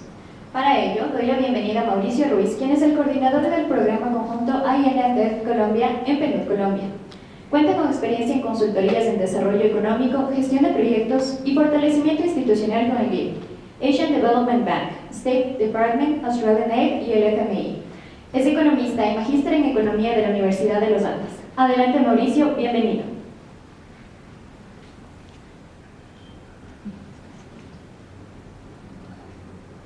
Si me pueden dar permisos para presentar. Estás habilitado, Mauricio. Adelante. Ok, perfecto. Muchas gracias.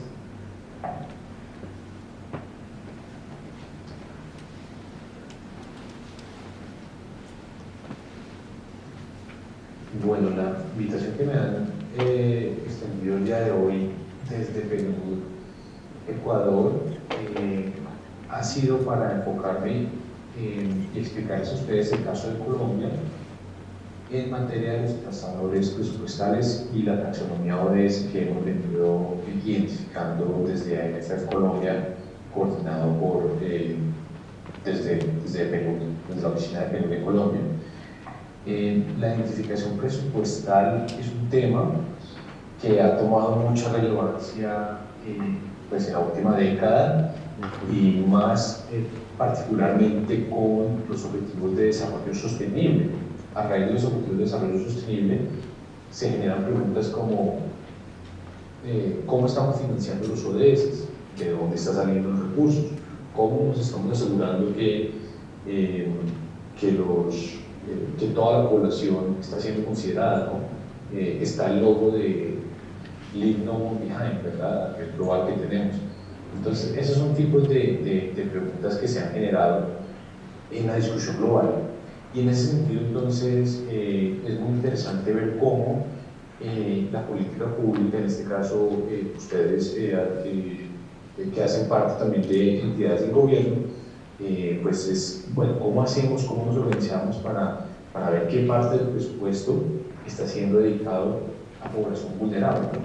Ese es como el objetivo general que tenemos como iniciativa global, ¿sí? Es decir, como policy makers, como hacedores de política pública en materia de los ODS. Entonces, me han pedido hacer un énfasis en esas estrategias que tiene Colombia para la identificación presupuestal para grupos vulnerables y cómo eso conecta con el análisis del presupuesto público desde la óptica ODS. Quiero hacer un resumen de la presentación que voy a realizar a través de 3 etapas. Voy a presentar unos antecedentes de cómo Colombia realizó esos distintos ejercicios de identificación presupuestal. En segundo lugar, vamos a hablar sobre cómo funcionan en la práctica esos mecanismos de identificación presupuestal.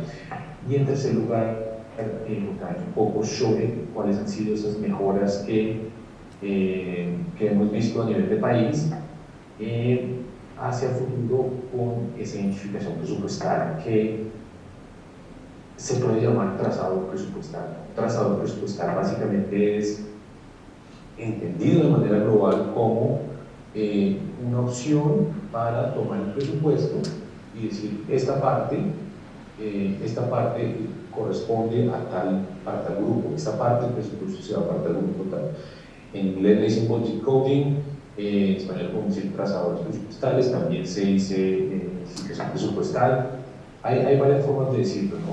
Así como hay varias formas de decirlo, también hay varias formas de implementarlo, porque un trazador presupuestal se puede ir al corazón del sistema de información financiera de los gobiernos, se puede ir directamente, por decirlo de esa forma, al Excel y meterle una columna que diga esta parte del recurso, una variable binaria que se active, por ejemplo, para grupos vulnerables, o también puede ser recopilada esa información o identificado ese presupuesto a través de una plataforma externa a los ministerios de finanzas, ¿no?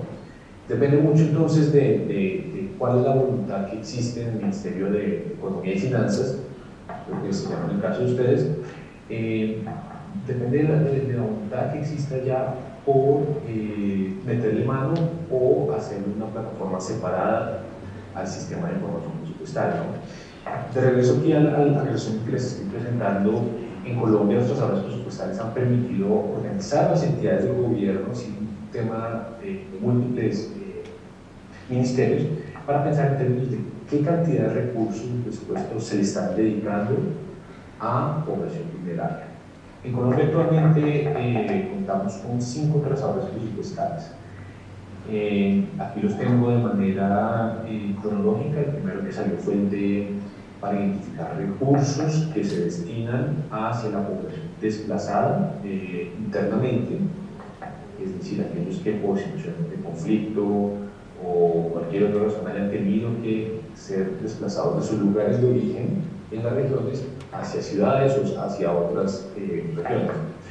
El segundo trazador presupuestal que cuenta Colombia es para víctimas del conflicto armado, es decir, a raíz de un mandato de la Corte Constitucional se le pidió al gobierno que identificara qué porcentaje de presupuesto se le asignaba a reparar a las víctimas, ¿no? Ahora, el proceso de quién es una víctima es una cosa totalmente distinta que desborda el ámbito de esta sesión.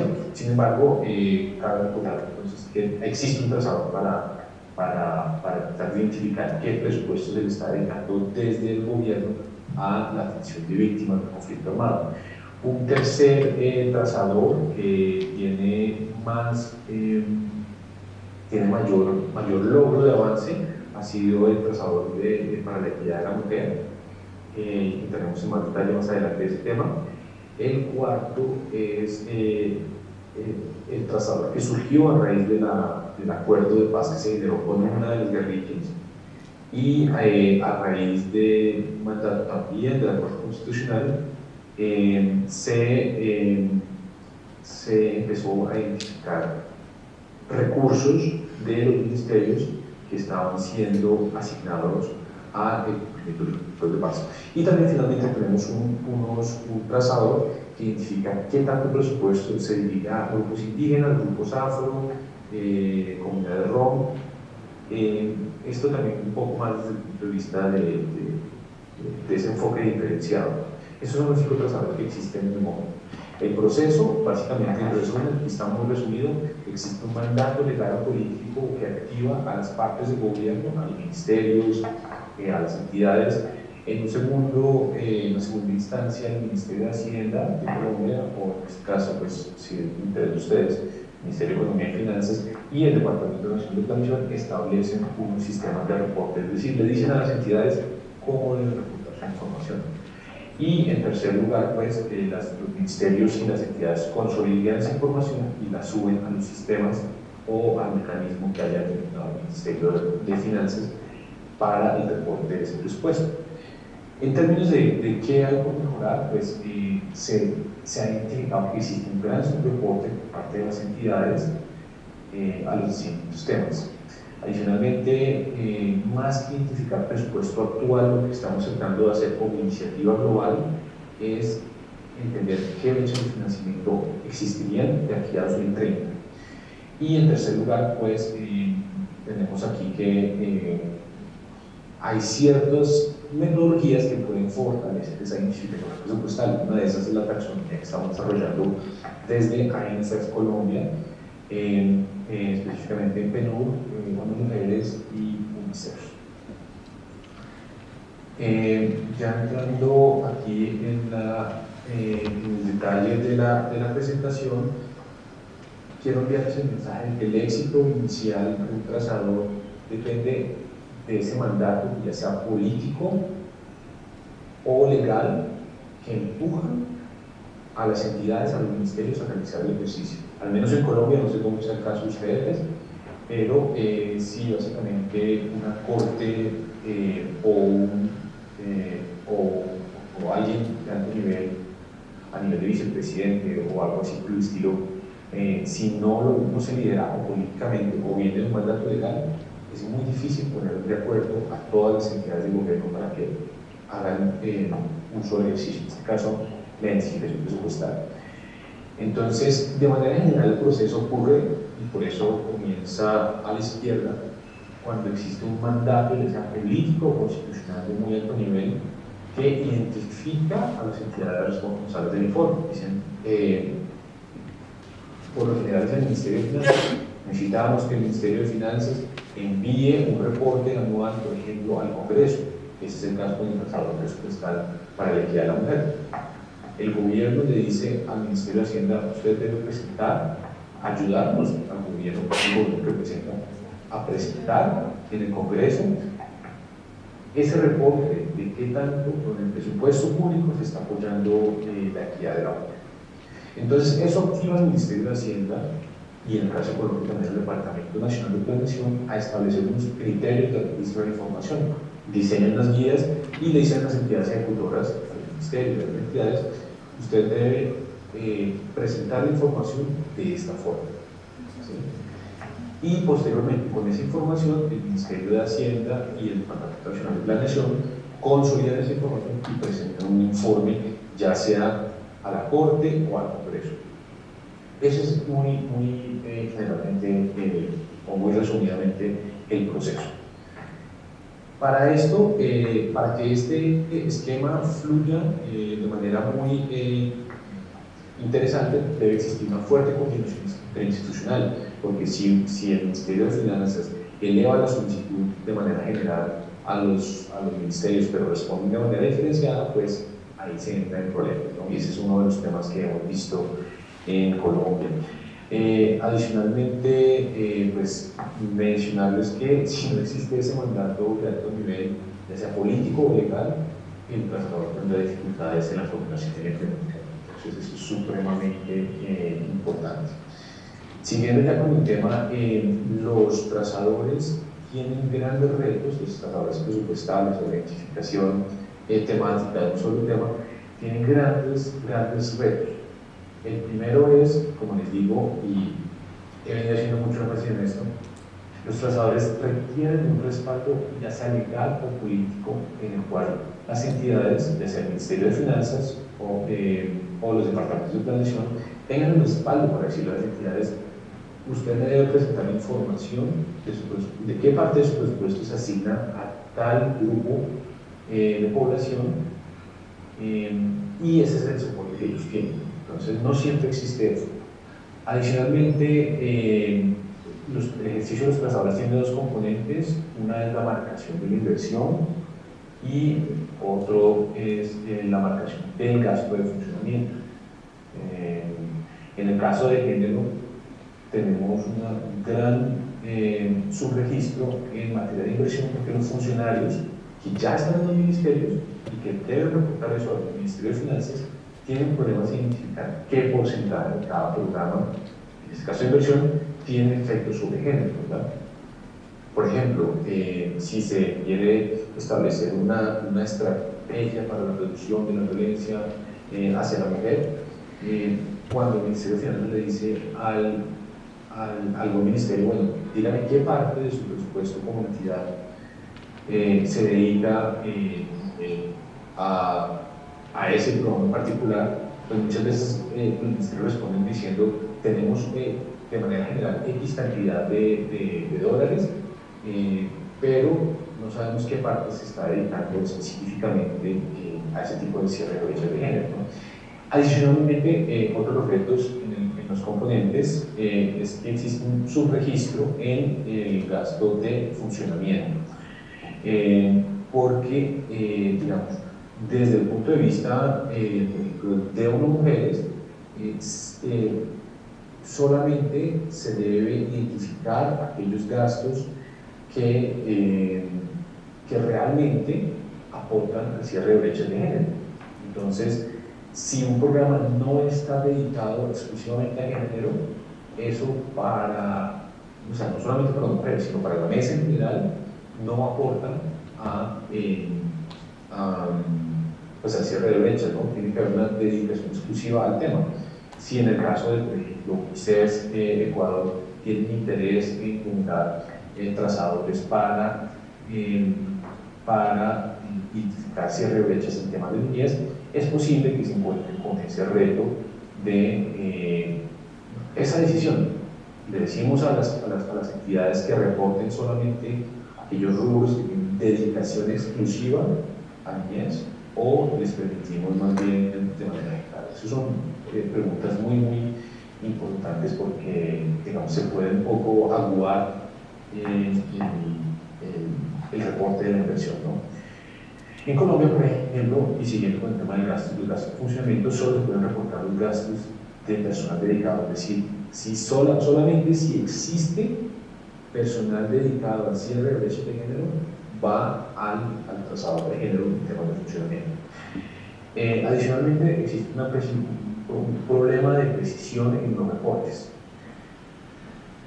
Por un lado, como les decía, hay necesidad de capacitación.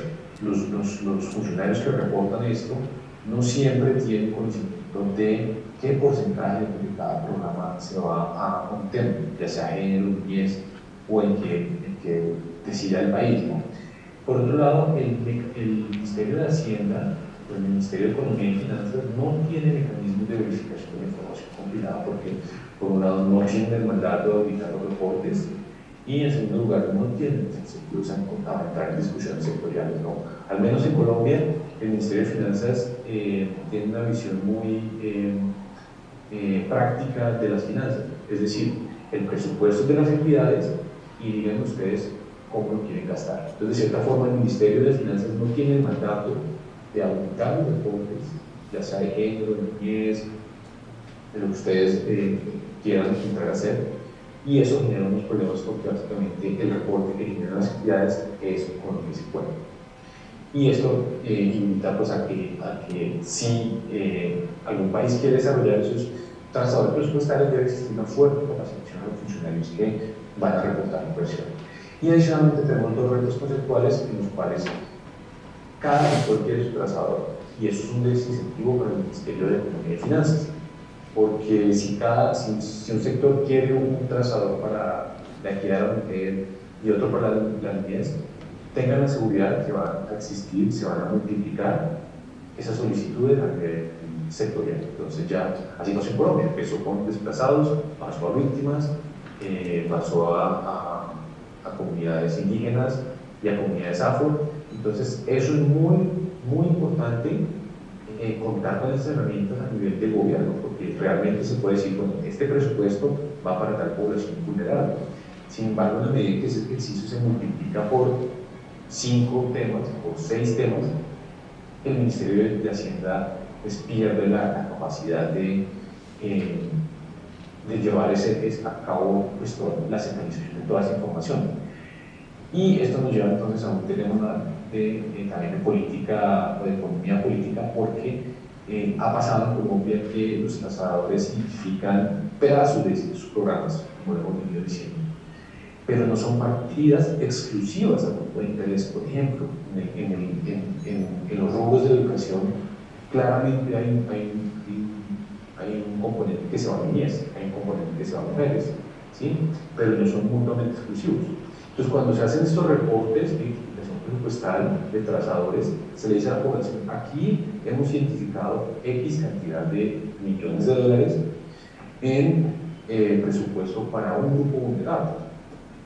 Y lo que ha pasado, en términos ya como de sociedad civil, es que al año siguiente el grupo vulnerable dice, bueno, ¿dónde están los recursos del año pasado? ¿Dónde están mis recursos?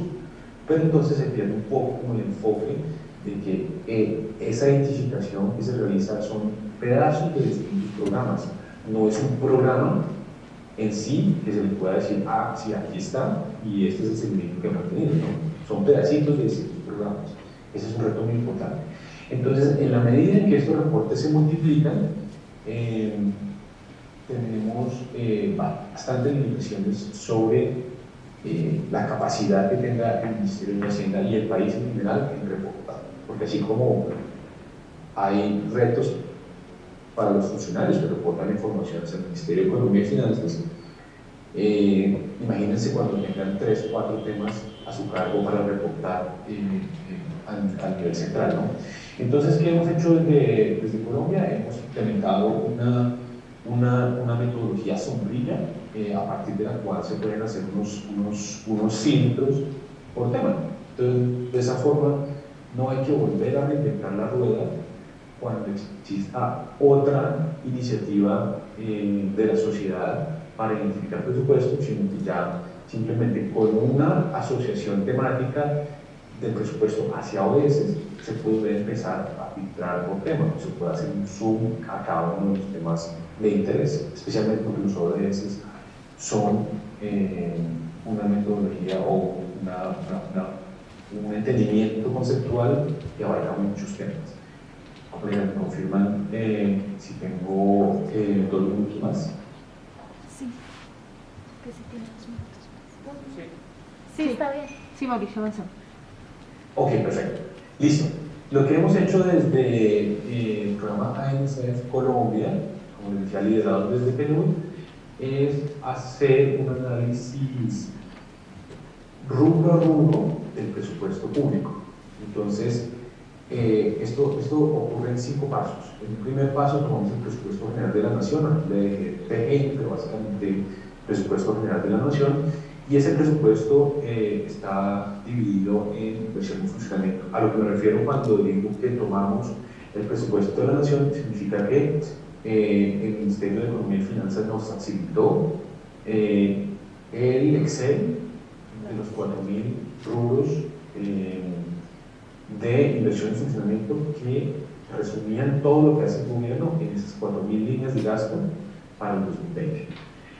Lo que hicimos fue eliminar el servicio de deuda, porque claramente la deuda pues, vemos que no aporta a los ODS y además hace referencia como a gasto en vigencias pasadas. Y a través, contamos afortunadamente con algo que se llama aquí en Colombia el catálogo de productos de inversión. Y eso es básicamente un menú de entregables de cada proyecto. Cuando el gobierno de Colombia hace un proyecto, un programa que va a tener su presupuesto, se le tienen que asociar entregables para tener una cadena lógica de resultados. Y por tanto se generó ese menú de entregables. Entonces lo que hicimos fue tomar el presupuesto general de la nación, tomamos las 169 metas ODS y cuando teníamos duda en ese cruce entre presupuesto, entre rubro y metas ODS, sacábamos el catálogo de entregables de cada proyecto de inversión y de esa forma podíamos ver, bueno, si hay dudas sobre hacia dónde se va este proyecto, entonces veamos cuáles son los entregables y eso nos permitía reducir o más bien afinar, volver más preciso el ejercicio. En una segunda etapa definimos las reglas de asociación temática y manual, y es decir, el gobierno ha alineado una cantidad de documentos a los ODS y lo que hacen es al final del documento, cuando el tiempo diseñado dice, bueno, y esto se relaciona con los ODS de esta forma. Para nosotros es la forma incorrecta y de hecho a nivel global se ha visto que es la forma incorrecta, porque lo que toca hacer es desde el principio, desde el diseño, el documento de planeación o presupuestación debería estar informado por los ODS, ¿sí? Y en ese sentido, como ya existían distintas alineaciones ex post a los ODS, decidimos darle la posibilidad de que fuera multidimensional en la medida en que un programa de gobierno no solamente le apunta a un rubro, perdón, a una meta ODS, sino a varios, ¿no? Es posible que un rubro presupuestal diga inversión en tema educativo en Quito, ¿sí? Entonces, en ese caso, pues, uno dice, bueno, la educación es fácil, ese no es 4, ¿no? Pero fíjese que el programa adicionalmente está enfocado en niñez, entonces uno ya va, bueno, entonces coloquemos esta como secundaria, como meta secundaria. Si además también le pega, pega un tema ya sea de infraestructura educativa o de reducción de brechas de género, entonces eso permite colocarles metas secundarias, ¿no? Y entonces, en este ejercicio cabe recordar que no todo el presupuesto público tiene que estar asociado a los ODS. Hay partidas, ya les vamos a mostrar, que no están asociadas directamente a los ODS. En el tercer paso definimos básicamente qué porcentaje, en el punto 2 es la alineación temática. Este rubro está asociado con estas metas por el nombre, básicamente, ¿sí? En el tercer paso lo que hicimos fue, bueno, tiene 4 o 5 metas asignadas, una principal y 3 secundarias. ¿Cómo vamos a distribuir el porcentaje del rubro hacia esas metas? Eso es una conversación que tuvimos con el equivalente del Ministerio de Economía y Finanzas, y adicionalmente lo realizamos tanto para el presupuesto de inversión como para el presupuesto de funcionamiento que tenía una destinación específica. Es decir, muchas veces el gasto de funcionamiento está relacionado con un tema en particular y eso nos permitía tratarlo manualmente. Posteriormente, lo que hicimos fue especialmente para la mitad de los gastos de funcionamiento, que son muy generales, por ejemplo, salarios, adecuación de infraestructura, lo que hicimos fue imputar esa distribución porcentual que tenía la inversión en una entidad y se la imputamos al gasto de funcionamiento. Ya vamos a ver un poquito un ejemplo de eso. Y en el paso 5 lo que hicimos fue consolidar los resultados, validarlos nuevamente el gobierno y pues generar las visualizaciones y los reportes ODS que se requieran. En esta diapositiva les muestro uno de los ejemplos de los temas que no vimos que aporten a los ODS. Hay, por ejemplo, el tema de gastos de personal, algunos temas asociados a deporte. Desafortunadamente los ODS no cuentan con una meta que tenga que ver con deporte, tienen que ver con salud, claramente, pero por lo general esos gastos que se hacen por parte del gobierno son para fortalecer o para el gasto de funcionamiento de entidades de promoción de los deportistas, ¿no? Realmente es un grupo muy reducido de deportistas profesionales, es un grupo muy reducido de población, entonces en ese sentido al menos los gastos asociados a deporte no fueron alineados a los ODS. Tenemos también rubros como sentencias, conciliaciones, adecuación y mejora de infraestructura pública. Muchas veces simplemente no era vimos en el presupuesto que había partidas que decían pues, que no tenían relación con la atención al público. Entonces, si no tiene atención al público y si es más una adecuación, por ejemplo, una renovación de una fachada o un baño de una entidad de gobierno, ese tipo de cosas no las asociamos a los ODS. Esto para contarles que no es tanta la presión de traducir todo el presupuesto hacia todas las metas ODS, un porcentaje de metas, perdón, un porcentaje del presupuesto público que no va a estar alineado a los ODS, y eso está bien. Esta metodología que implementamos en Colombia, pues, como les decía, tiene el beneficio de ser una metodología multidimensional, es decir, apuntar cada rubro a varios ODS. No solamente habla de los 17 ODS, sino que entra a hacer el cruce entre rubros y las 129 metas. También tuvimos en cuenta los gastos de funcionamiento.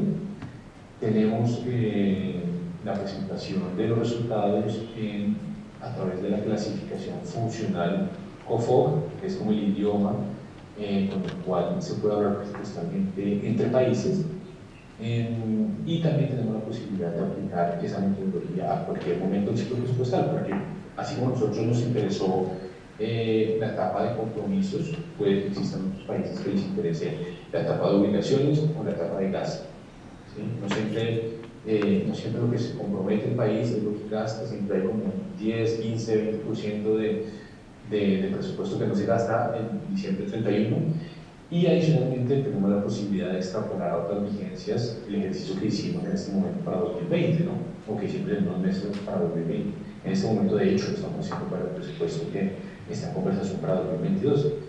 ¿Cómo le hicimos esa extrapolación? A través de los códigos presupuestales del Excel, por decirlo así. Y esa aplicación de la metodología que tenemos se puede realizar para el presupuesto general de la Nación, como lo realizamos, pero también estamos pendientes de realizar esa misma alineación del presupuesto de las entidades territoriales, ya como para aterrizarlo a nivel subnacional. También estamos implementando esa misma metodología en los proyectos de cooperación internacional, porque cabe aclarar que el tema de los ODS, de la financiación de los ODS, no solamente es un tema público, sino que también participa la cooperación internacional y el sector privado.